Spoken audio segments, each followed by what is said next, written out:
Film JAC ఆధ్వర్యంలో తెలంగాణ సద్భావన సభ AP film ఛాంబర్లో జరిగింది. ఈ కార్యక్రమానికి భారీ ఎత్తున సినీ కళాకారులతో పాటు తెలంగాణ వాదులు తరలివచ్చారు.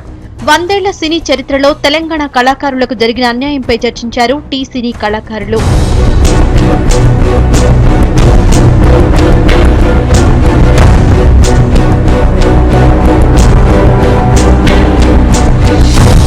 తెలంగాణ ప్రాంతం నుంచి కనీసం 5 హీరోలు కూడా లేకపోవడం ముమ్మాటికి వివక్షేనన్నారు సభాధ్యక్షుడు రోషం బాలు. సీమాంధ్రుల వివక్షతో ఇప్పటికీ 100 సినిమాలు విడుదల కాలేదన్నారు. చిన్న సినిమాలను ఆదుకోవడానికి ప్రత్యేక చర్యలు తీసుకోవాలన్నారు. తెలుగు సినిమా పరిశ్రమ లోపల 80 సంవత్సరాల్లో కనీసం ఒక 8 మంది హీరోలు కూడా ఇక్కడి నుంచి రాలేకపోయినంటే కారణం అవకాశాలు వాళ్ళు ఇస్తున్నది కాదు, మన వాళ్ళు ట్రై చేస్తుంది కాదు. ఇక్కడ ఒక రకమైన కుట్ర జరుగుతుంది కాబట్టి మన వాళ్ళు రాకుండా మనవాడు మన ఊరి పేరు చెప్పుకోవడం దౌర్భాగ్య పరిస్థితిలో ఉన్నాడు. అందుకని చెప్పేసి దీన్ని పటాపంచలు చేయాల్సిన బాధ్యత మన మీద ఉంది.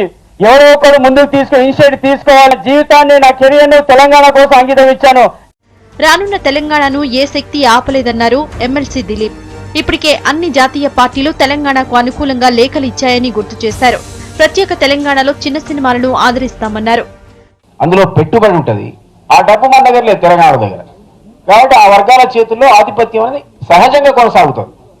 కేరళ హోటల్ పోటీ 90% కేరళ పెట్టుకుంటాడు. అట్లానే ఇండస్ట్రీలో ఉన్నవాడు కూడా సహజంగా తన వల్లనే పెట్టుకుంటాడు. సహజంగా ప్రైవేట్ ఇండస్ట్రీ కాబట్టి ఈ ప్రాంతంలో ఇంత వెనుకబాటుతనం ఉండి మన ఉద్యోగ అవకాశాలు కొల్లగొట్టబడి మనం ఇట్లాంటి సినిమా ఇండస్ట్రీ రాకపోయాడు, పరిశ్రమల్లో ఉండేవాడు లైట్ బాయ్, ఆ బాయ్, ఈ బాయ్ ఉండేటువంటి ఆ పరిస్థితి ఉండడం వల్ల సహజంగా మనందరి లోపల మా తెలంగాణ మీద తెచ్చుకుంటానన్నా బాగుపడతామనేటువంటి ఆలోచన కలిగింది.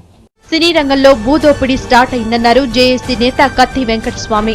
యువత సినిమాలు చూసి సామాజిక బాధ్యతను పెంపొందించుకోవాలని సూచించారు. వ్యాపారాలను నిలబెట్టుకోవడానికే సీమాంధ్రులు యూటీ అంటున్నారని చెప్పుకొచ్చారు. రాష్ట్రాలుగా విడిపోయి కళాకారులుగా అంతా కలిసే ఉండాలని సభకు హాజరైన వక్తలు నినదించారు.